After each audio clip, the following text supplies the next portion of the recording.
नमस्कार दोस्तों, मैं प्रशांत यादव स्वागत करता हूं आपको अपनी ट्रिलियन बी पॉजिटिव में।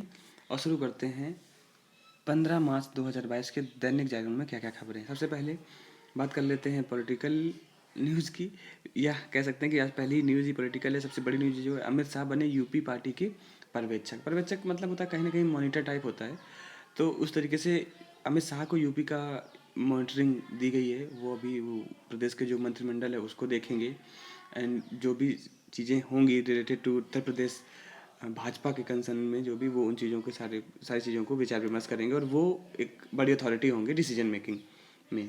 तो पर्यवेक्षक का मतलब आप समझ ही गए होंगे, तो अमित शाह बन रहे हैं, तो एक पॉलिटिकली न्यूज़ है। इसके बाद आपको पता ही कि कोरोना को टाइम टाइम पे जो हमारे आयु वर्ग के लोगों हैं उनका टीकाकरण हुआ था, हो भी रहा है। तो अभी देश में जिनकी उम्र 12 से 14 वर्ष आयु है उनका टीकाकरण कल से शुरू हो जाएगा। तो जो भी इस कैटेगरी में आते हैं जाएंगे अपने नज़दीकी हॉस्पिटल्स में ऑनलाइन अपनी बुकिंग करवा के, और वहाँ पर अपना टीका लगवाएं, क्योंकि काफ़ी इंपॉर्टेंट है टीका लगवाना सारे जितने भी हमारे देश के आमजन हैं। इसके बाद अगली खबर जो है, हमले के बीच में रूस यूक्रेन में चौथी वार्ता की जो हो रही है, चौथे दौर की बातचीत हो रही है, उस देखते हैं शायद उसमें कुछ हो जाए। हालांकि युद्ध अभी भी उसी स्थिति में है, हालांकि न्यूज़ अब बहुत कम वहाँ की दिखाई जा रही है या बहुत कम मीडिया उसको फोकस कर रही है, but still war is going on type चीज़ चल रही है यहाँ पे। तो वही है कि चौथे दौर की बात अब बस ये एक फ़ायदा हो रहा है, ये एक और उसमें अच्छी चीज़ ऐड हुई है कि अब जो दोनों देश हैं उनके जो राजनेता हैं वो आपस में बातचीत भी कर रहे हैं। वो बातचीत करके भी सल्यूशन खोजने की कोशिश कर रहे हैं। बाकी यहाँ पर एक पॉजिटिव फिगर अप्रोच दिखाने की बात की कि यूक्रेन के राष्ट्रपति जो जेलेंस्की हैं वो जवानों को मनोबल या उनका मनोबल बढ़ाने के भी पीछे नहीं रह रहे हैं। अस्पताल में पहुंच के देखिए घायल जवान के साथ सेल्फी ले रहे हैं, एंड जवानों ने बहुत ही साहस और धैर्य का परिचय दिया है इस पूरे युद्ध में, चाहे वो रशियन हो या यूक्रेन के। क्योंकि होता है ना कि कोई भी युद्ध हो, असली लड़ाई तो जवानों की वर्चस्व की होती है ना, तो वो चीज़ है। इसके बाद एक चीज़ और है कि यमुना, नर्मदा व झेलम सहित 13 नदियों का होगा संरक्षण। संरक्षण का मतलब होता है कि उनके आसपास जो पौधारोपण होता है वो लगाया जाता है। उनके आसपास जो भी गंदगी वाली चीज़ें हैं या कोई ऐसी इंडस्ट्रीज़ हैं जिनका जो गंदा पानी रिसाव नदियों में आ रहा होता है, या जो और इस तरीके से गंदगी है वो नदियों पे गिरती है, उनको रोकना, या उन उन मतलब वही होता है ना कि ड्रेनेज सिस्टम जो है गंदगी का उसको नदियों में ना आने देना। तो संरक्षण का मतलब आप समझ ही गए होंगे कि उनका देख रेख करना। तो ये 13 नदियाँ हैं। 13 नदियाँ कौन कौन सी हैं तो एक बार आप देख लीजिए। यहाँ पर प्रमुख नदियाँ हैं, उनमें से झेलम, सतलज, चिनाब, रावी, ब्यास, यमुना, ब्रह्मपुत्र, लूनी, नर्मदा, गोदावरी, महानदी, कृष्णा और कावेरी शामिल हैं। हो सकता है कि एग्जाम से पूछा जाए आने वाले बहुत सारे एग्जाम्स में, तो एक बार आप ये याद रखिएगा। एक चीज़ और है, मैं आपको स्पोर्ट्स पे जाएगा तब बताऊंगा। अभी भी बता देता हूँ कि रोहित शर्मा पहले ऐसे विश्व के कैप्टन हैं जिन्होंने अपनी तीनों पहली सीरीज क्लीन स्वीप की हैं। क्लीन स्वीप अगर उन लोगों को मैं बताऊं जो क्रिकेट से ज़्यादा ताल्लुकात नहीं रखते हैं, क्लीन स्वीप होता है कि अगर कोई 2 मैच या 3 मैचों की सीरीज़ है, 2 मैच होने हैं उस सीरीज़ में, 3 मैच होने हैं, तो सारे के सारे जीतना, तो वो क्लीन स्वीप होता है। तो ऐसे हैं जिन्होंने वनडे में भी क्लीन स्वीप किया, टेस्ट में भी क्लीन स्वीप किया और T20 में भी क्लीन स्वीप किया। तो रोहित शर्मा पहले ऐसे विश्व के कैप्टन है। तो हो सकता है कि एग्जाम से पूछा जाए। रोहित शर्मा के बाद पहले विराट कोहली और रिकी पोंटिंग भी ऐसे थे, बट रिकी पोंटिंग के टाइम पे T20 नहीं चलता था, तो इस वजह से तीनों के और विराट कोहली जो थे वो क्लीन स्वीप किए नहीं थे, वो तीनों श्रृंखला जीते थे। तो चीज़ें हैं, बट आप रोहित शर्मा को याद रखिएगा। इसके बाद आपको पता है कि पूरे देश में इलेक्ट्रिक व्हीकल्स पे बहुत ज़्यादा जोर दिया जा रहा है। तो दिल्ली जो गवर्नमेंट है वो बहुत ही ज़्यादा एम्फसाइज कर रही है इन चीज़ों पे। तो बोल रही है कि जून तक बनाए जाएंगे 100 और नए EV charging station, electric vehicle charger जो होंगे, स्टेशन होंगे, वो बनाए जाएंगे। बोला जा रहा है कि ये जो मतलब चार्जिंग होगा, जैसे हम लोग होते हैं सोचते हैं कि चार्जिंग कैसे करते होंगे, तो जो इलेक्ट्रिक व्हीकल्स होते हैं उनमें 2 फैसिलिटीज होती हैं। एक तो दिखाता है कि कितनी पॉइंट बैटरी है, जैसे हमारे मोबाइल में नहीं बैटरी लेवल दिखाता है, ऐसे ही वो दिखाता है। दूसरा वो ये भी दिखाता है कि जितनी बैटरी बची हुई है इतने में से कितने किलोमीटर गाड़ी और चल सकती है। तो जब हम चार्जिंग करने जाते हैं तो वहाँ पे क्या होता है कि वहाँ पर जब चार्ज होता रहता है तो उसका जो रीडिंग है, जो कैपेसिटी है चार्जिंग की, वो बढ़ती जाती है। तो वो ये दिखाती है कि कितने किलोमीटर बढ़ जाएगी। तो जैसे मान लीजिए कि आपका 10 किलोमीटर दिख रहा था कितने चल सकती है, आपने चार्जिंग लगाया और वो फिर आपने 200 किलोमीटर कर दिया। तो वो 200 जब किलोमीटर कर दिया तो इसके बीच में आपने कितने 180 किलोमीटर का बढ़ाया, तो उसको 2 रुपये प्रति यूनिट या किलोमीटर के हिसाब से उसका चार्जिंग रेट दिया जाएगा। इस तरीके से बात की जा रही है। तो आई होप आगे चल के देखते हैं क्या होता है। कहीं कहीं 10 से 15 यूनिट जब लाइट जो खर्च होती है उस पे चार्जिंग होता है। कहीं कहीं होता है कि अगर 2 किलोमीटर चलेंगे, 1 किलोमीटर पे 2 रुपए के हिसाब से होता है। तो अभी आने वाले टाइम पे देखते हैं किस तरीके के और चार्जिंग स्टेशन होते हैं। राइट नाउ यूनिट के उस पे बेस्ड पे और किलोमीटर के बेसिस पे इस तरीके की चार्जिंग बनती है। इसके बाद समान शिक्षा के लिए नहीं हो सकते 2 तरह के स्कूल। आपसे मैंने बीच में बातें भी की थी कि केंद्रीय विद्यालय ने अभी कक्षा 1 में दाखिले, मतलब क्लास फर्स्ट में दाखिले के लिए अपनी जो न्यूनतम उम्र सीमा थी उसको 6 वर्ष घोषित कर दिया था। तो दिल्ली सरकार, मतलब हाईकोर्ट ने कहा, दिल्ली हाईकोर्ट ने कहा है कि एक ही मतलब अगर हमें शिक्षा सिस्टम रखना है, एजुकेशन सिस्टम रखना है, तो एक स्कूल जो 5 वर्ष के बच्चे को क्लास 1 में ले रहा है, तो दूसरा स्कूल 6 वर्ष के बच्चे को क्यों लेगा। तो इसमें बात की गई है। देखते हैं आगे अंतिम निर्णय क्या होगा। बाकी यहाँ पर आपसे फिर मैंने बहुत पहले बात कर चुकी, जो ट्विन टावर है गुरुग्राम में, वो उसको ध्वस्त किया जाएगा क्योंकि उसमें कहीं ना कहीं मैन्युफैक्चरिंग डिफेक्ट है। और आपको पता ही है कि वहाँ पर एक एयरपोर्ट भी बन रहा है। तो बोला जा रहा है कि 22 मई को दोपहर 9:30 बजे 9 सेकंड में ध्वस्त हो जाएगा ट्विन टावर। सॉरी यार, थोड़ा गला खराब है। बाकी ये कुछ खबरें हैं। यहाँ पर एक है कि हवाई अड्डों पर भारतीय संगीत अनिवार्य करने की योजना नहीं है। अभी बीच में आपने सुना होगा कि जो हमारे एयरपोर्ट्स होंगे वहाँ पर ज़्यादातर इंग्लिश म्यूज़िक बजता रहता है या ट्यून्स बजती रहती हैं। तो बोला गया था कि हम वहाँ पे अपना भारतीय म्यूज़िक जो है, किसी भी शास्त्रीय संगीत हो सकता है, बॉलीवुड का हो सकता है, या किसी जो लोकल हमारी लैंग्वेज है वहाँ का कोई इस तरीके का संगीत है वो बजेगा।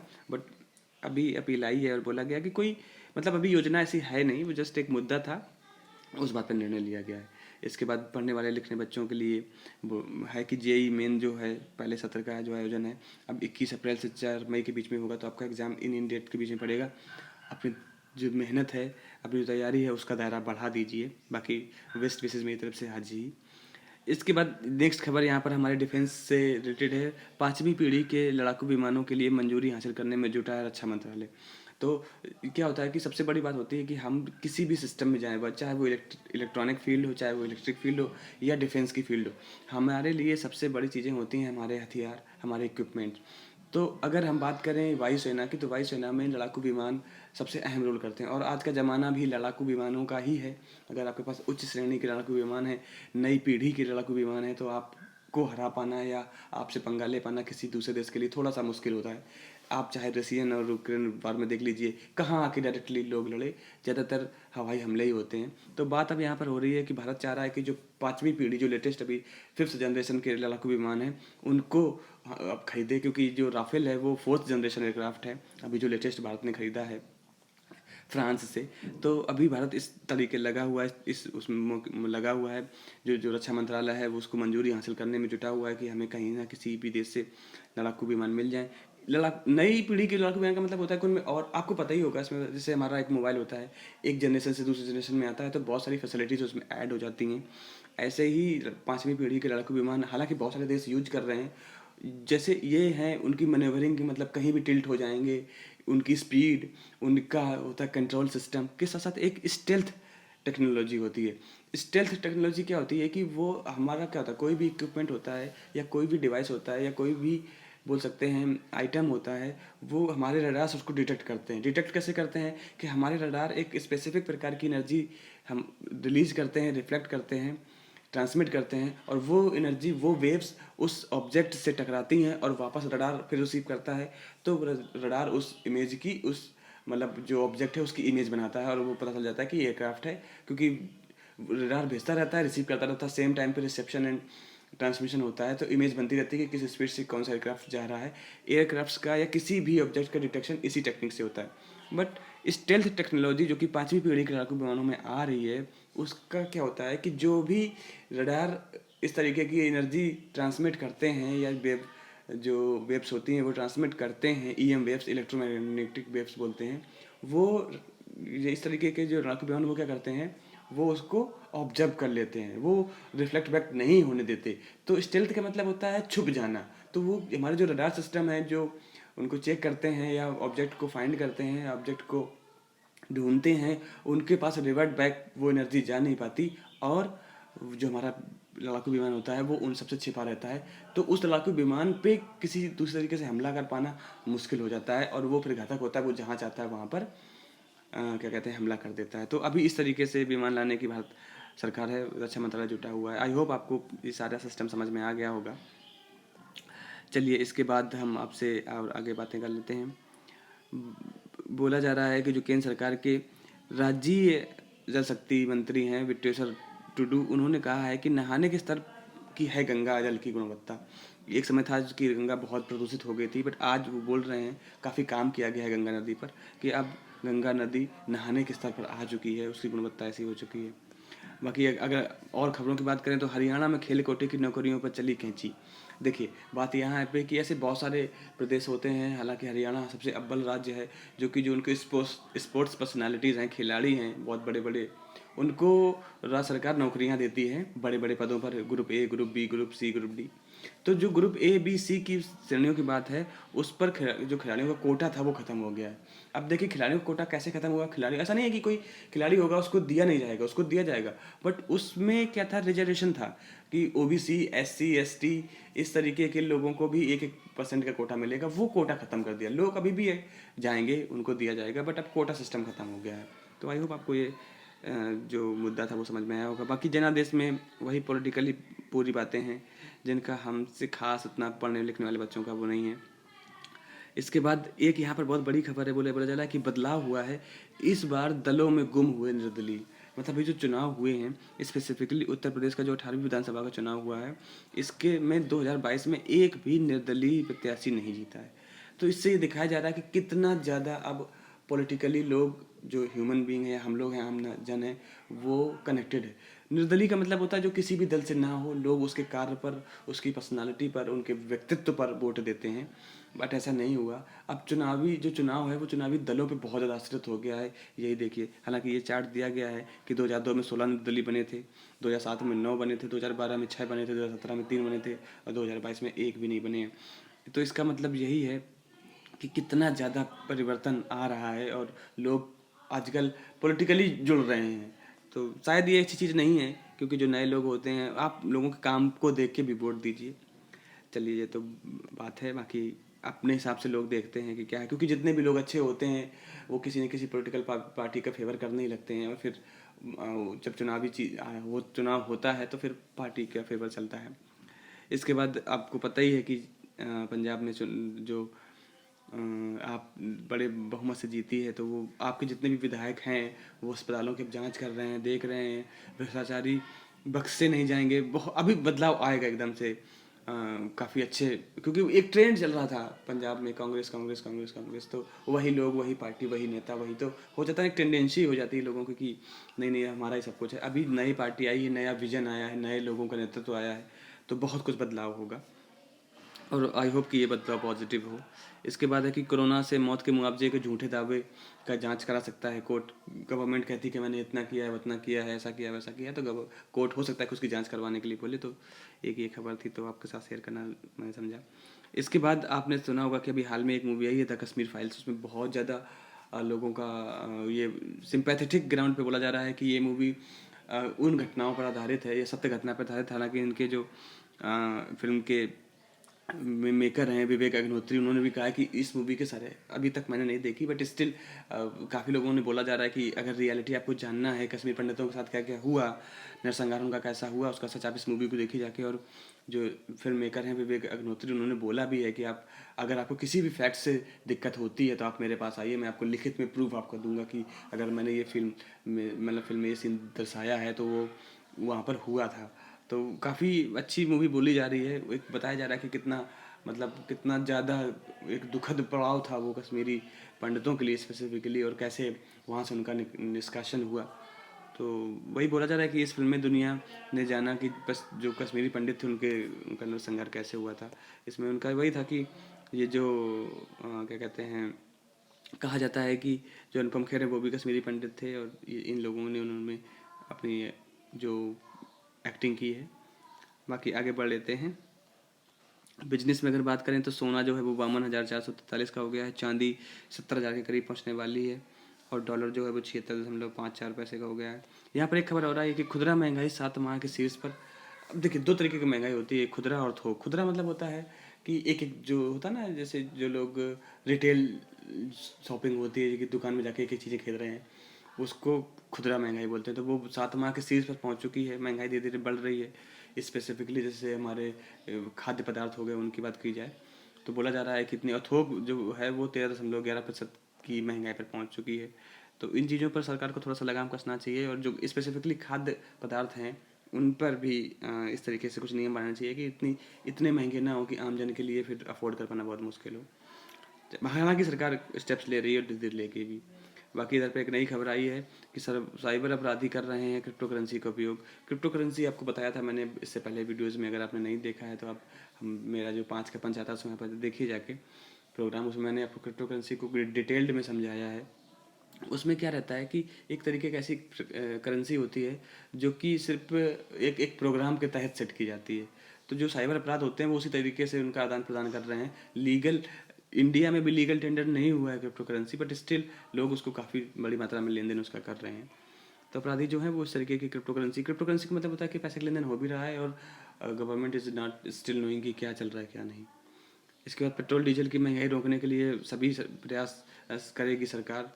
तो बात चल रही है, देखते हैं सरकार कितना प्रयास करेगी। धीरे धीरे सरकार का यही कहना है कि आप इलेक्ट्रिसिटी पर स्विच ओवर कीजिए, इलेक्ट्रिक व्हीकल्स पर स्विच ओवर कीजिए, डिपेंडेंसी दूसरे देशों पर मत कीजिए। हमें खुद ही अगर वो होता है ना कि खुद ही अगर हमें आत्मनिर्भर बनना है तो हमें अपने ही रिसोर्सेज पे रिलाय करना पड़ेगा। बाकी अगर विचार में देखा जाए तो सच को नकारने की घातक प्रवृत्ति बोला जा रहा है। चुनावी जो भी चीज़ें हुई हैं उनको लेके बात हो रही है, क्यों सत्ता पाने में नाकाम रही सपा, एक पोलिटिकली चीज़ है, आप अगर चाहें तो इसको भी देख सकते हैं। अभी अपने अपने व्यूज़ होते हैं, लोगों का जो नज़रिया होता है वो काफ़ी मायने रखता है। इसके बाद नशे पर नकेल आवश्यक, पंजाब में आपको पता ही कि काफ़ी नशा माना जाता है भी। तो अभी नई सरकार बनी है, नए परिवर्तन आएंगे। इसके बाद यहाँ पर एक जो आजकल में एक बताया जा रहा है कि चीन के बढ़ते रक्षा बजट से सतर्क रहे भारत। चीन बहुत बड़ी मात्रा में, देखिए ये यूक्रेन रशिया युद्ध से एक बात तो लोगों को समझ में आ गई है कि अगर हमें अपने देश को बचा के रखना है तो हमें अपना सैनिक संसाधन जो है उसको मजबूत करना पड़ेगा। तो चीन अगर अपना रक्षा बजट बढ़ा रहा है तो भारत को सतर्क रहना जरूरी है, और भारत को भी अपने रक्षा बजट को उसी हिसाब से बढ़ाना पड़ेगा। भारत सरकार को भी अपने जो उनके जो सैनिक हैं उनका मनोबल, जो सैनिक इंस्टीट्यूशंस हैं, मतलब जो डिफेंस इंस्टीट्यूशंस हैं like air force, navy, paramilitary forces, जितनी भी हैं, सॉरी अगर मैं नाम नहीं ले पा रहा हूँ, सारी में से स्पेसिफिकली जो हमारी स्टेट पुलिस होती हैं सबका NIA, जितनी भी एजेंसीज़ हैं हमारी डिफेंस से रिलेटेड, उनका मनोबल बढ़ाना चाहिए। उनके लिए बहुत सारे स्टेप्स लेने चाहिए। हमारे जो इक्विपमेंट्स हैं उनको लाने की कवायद करनी चाहिए, क्योंकि अगर ये लोग मजबूत होंगे तो हमारा देश इंटरनली मजबूत होगा ही होगा। इसके बाद दूसरी देखिए, एक यहाँ पर ये है कि चीन के बढ़ता बजट से सबको सतर्क रहना है। दूसरी यहीं पे एक खबर है कि विश्व में खत्म हो हथियारों की होड़। तो कैसे, अब कोई मानेगा यूक्रेन मुद्दे के बाद, कोई मानेगा कि हमें हथियारों की होड़ को ख़त्म करना है? कोई नहीं मानेगा, क्योंकि जिसके पास हथियार है, कौन कौन चाहेगा कि हम अपने न्यूक्लियर वेपन डिस्ट्रॉय कर दें? अगर कोई डिस्ट्रॉय कर देगा तो वो हाल यूक्रेन जैसा होगा, आप देख रहे होंगे। तो हालांकि उन्होंने बोला गया है, यही सलाह दी गई है कि कितना कितना घातक हो सकता है ये इस तरीके का। तो चीज़ें हैं। इसके बाद देखिए हमारा इन्वायरमेंट से रिलेटेड है कि धरातल पर घट रहा है वन क्षेत्र। आप इसको पढ़िएगा, इसमें बहुत सारे डेटा दिया गया है इस आर्टिकल में। आप इसको यहाँ से स्क्रीनशॉट ले सकते हैं और फिर आप पढ़ सकते हैं। आपको पता ही कि अभी हाल में ही कुछ दिन पहले ही जो हमारा वन क्षेत्र की एक रिपोर्ट आती है वो आई थी, उसमें बोला जा रहा है कि वन क्षेत्र काफ़ी स्लोली बढ़ रहा है। अभी भारत का वन क्षेत्र जो है 24.63% है भारत के जितनी भी लैंड है उसका। तो बोल रहे हैं कि धरातल पर कहीं ना कहीं धीरे धीरे घट रहा है वन क्षेत्र। तो चीज़ें हैं आजकल, लेकिन लोग कंसर्न हो गए एनवायरनमेंट को देखते हुए। अगर लोग एक पेड़ काटते हैं तो कोशिश करते हैं कि वो और पेड़ों को लगाएं। बाकी आने वाले समय में और धीरे धीरे लोग जानेंगे, उनकी जब उनको पता चलेगा, हम लोगों को पता चलेगा कि नहीं नहीं, पेड़ पौधे ही हमारे लाइफ का मेन रिसोर्स हैं हमें स्वस्थ रखने के लिए, तो उन पर हमारा जो डिपेंडेंसी है और बढ़ेगी, और उन पर जो हमारा विश्वास होता है उनके रहने ना रहने पे, वो भी होगा। क्योंकि अभी तक लोगों को दिमाग में बस यही आता है कि पेड़ जो है वो सिर्फ हमें छाँव देते हैं। वो छाँव के साथ साथ बहुत कुछ देते हैं, धीरे धीरे लोगों को पता चल रहा है। इसके बाद पेयजल की गुणवत्ता की जांच होगा। बिहार में बोला जा रहा है कि लोगों को शुद्ध पेयजल की आपूर्ति के लिए हर स्तर पर जांच की व्यवस्था की जाएगी। आपको पता ही है कि पानी को चेक करने के लिए बोला जाता है कि पानी को चेक कर दीजिए, उसमें जो में लेवल है वो सारे सही हैं कि नहीं है। तो उस तरीके का है। और सबसे बड़ी बात ये होती है कि अगर हम गंदा पानी पी रहे हैं तो उससे हमारे अंदर बीमारियां होने के बहुत ज़्यादा चांसेस होते हैं। कहते हैं बीमारियां दो चीज़ों से बढ़ती हैं। एक आपका पेट से, स्टमक से, कि आप कैसा खाना खा रहे हैं, और दूसरा होता है हमारे पानी पीने से कि हम किस तरीके का पानी पी रहे हैं। तो इस चीज़ें का है। बाकी एक और ये रिपोर्ट आई है कि 17 साल में मारे गए हैं 5,079 बाघ, दिखाया जा रहा है, एक रिपोर्ट दी गई है। अभी हालांकि सरकार तो बहुत सारे स्टेप्स ले रही है, बट स्टिल कहीं ना कहीं इस तरीके का अभी भी पोचिंग टाइप चलती है, जिससे कि हमारे जो एक इस तरीके का जानवर है, जो हमारा राष्ट्रीय पशु भी है, उसको काफ़ी परेशानी हो रही है। इसके बाद यूक्रेन हमला की खबर दी जा रही है कि रूस भी चुका रहा है यूक्रेन हमले की कीमत। तो ऑब्वियसली अगर आप दो लोग लड़ेंगे तो कुछ ना कुछ संसाधन आपके भी होंगे, और बहुत सारे देश आप पे इतना ज़्यादा रिस्ट्रिक्शंस लगा रहे हैं, तो अर्थव्यवस्था पर इतनी सारी आप पाबंदियाँ लगा रहे हैं, तो दिक्कत तो हो ही रही है, ऐसा नहीं है। होता ना कभी कभी कि एक हमारा गुस्से में लिया गया स्टेप शायद हमारी कई पीढ़ियों को पीछे कर दे। भले ही छोटा देश था, पर स्टिल देखिए आज 18वां 19वां दिन है और फिर भी युद्ध चालू है। युद्ध इतने दिन युद्ध चलता है तो चीज़ें होती हैं तो बर्बादी होती है। तो वही है कि यूक्रेन भले ही समाप्त होने की कगार पर है, बट रसिया को भी बहुत ज़्यादा चोट लगी है, बहुत ज़्यादा कीमत चुकानी पड़ रही है उसकी। बाकी ये कुछ खतरनाक तस्वीरें हैं कि क्या क्या हुआ, क्या क्या नहीं हुआ है कल के दिन में। हर तरफ मौत का साया है। सोचिए किस तरह हालत में जी रहे होगा यूक्रेन के लोगों का, जो मतलब अब बंद करो यार, बहुत हो गया, ख़त्म करो ये। इसके बाद चीन में फिर बढ़ा ओमिक्रॉन, ओबामा को हुआ ओमिक्रॉन, तो फिर से खबरें आ रही हैं कि ओमिक्रॉन जो है वो बढ़ रहा है। हालांकि भारत देश अब इन चीज़ों से बहुत आगे बढ़ चुका, उभर चुका है इन सब से। वही क्रिकेट वाली बात आपसे मैंने शेयर पहले ही कर ली है, गुलाबी टेस्ट था, भारत ने जीता है, और श्रेयस अय्यर ने बहुत अच्छी क्रिकेट खेली है, उनको काफ़ी सराहना कर रहे हैं सारा मीडिया। इसके बाद शतरंग पेज में अध्यात्म और जो हमारा अंता मन है उसकी बातें कुछ की गई हैं। होली आने वाला है, होली को की बहुत बहुत बधाइयाँ आपको पहले से ही सब लोगों का। अपना ख्याल रखिए, दिल से प्यार से होली खेलिए, ऐसे मत खेलिए कि लगे कि बहुत ज़्यादा अब हमें बस बदला ही लेना है। कोई बात नहीं, आप समझदार हैं, आप अच्छे से ही खेलेंगे। आजकल में ये खबर आई है एक आपसे जो है कि आज पहली बार आज मतलब 15 मार्च 1892 में पहली बार अमेरिका के न्यूयॉर्क में ऑटोमेटिक बैलेट मशीन का इस्तेमाल किया गया था। तो जो आजकल हम देते हैं, जैसे नहीं इंडिया में तो अभी 2002 से ही शुरू हुआ था इसका, हालांकि ट्रायल पे था, बट बहुत पहले से चल रहा है ये। और हालांकि बहुत सारे जो बड़े बड़े देश हैं वो इस पर रिलाई भी नहीं करते, बट इंडिया में स्टिल आते। अगर आपने इस बार वोट दिया होगा तो आपने देखा होगा कि जो ऑटोमेटिक बैलेट मशीन है उसका इस्तेमाल हुआ था। बाकी यहाँ पर कुछ फिल्मी खबरें हैं। तो ये था 15 मार्च 2022 का न्यूज़पेपर। आई होप आपको अच्छा लगा होगा, और आप अपना ख्याल रखिए। होली आ रही है, अपना संतुलन बनाए रखिए और प्यार से खेलिए। होली कैसा त्यौहार है जिसमें लोग कई